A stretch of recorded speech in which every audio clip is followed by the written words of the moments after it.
গত পরশু ছিল সোনাইয়ের জন্মদিন, সেই ভিডিওই তোমাদের সাথে শেয়ার করছি।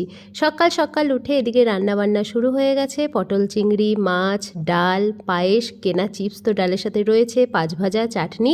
এদিকে ফ্রাইড রাইসের ভেজগুলো ভাজা হচ্ছে, মাংসও চলে এসেছে। আর এখন সকালের ব্রেকফাস্ট হচ্ছে। ছোট্ট করে বাড়ির সবাই মিলে একটু আনন্দ করলাম, বেশ ভালোই লাগলো। এদিকে দেখো মাংসটাও কষানো হচ্ছে, এদিকে রাইসও রেডি।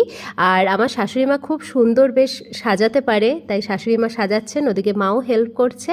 চলে এসেছি সবাই মিলে এবার আশীর্বাদ পর্ব শুরু করতে। তো খুব ভালো লাগে এই ছোট ছোট মুহূর্তগুলো বাড়ির সবার সাথে কাটাতে। আর তোমাদের সাথে এই মুহূর্তগুলো শেয়ার করতে পারলে আরও যেন ভালো লাগে।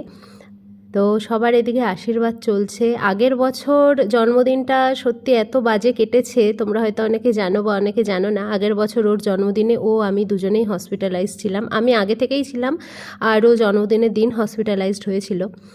তো সেই সব ভেবেই ভাবলাম যে এবার একটু ছোট্ট করে সেলিব্রেশন করা যাক, যেহেতু আগেরবার জন্মদিনটা ভীষণই বাজে কেটেছে ওর আমার দুজনারই।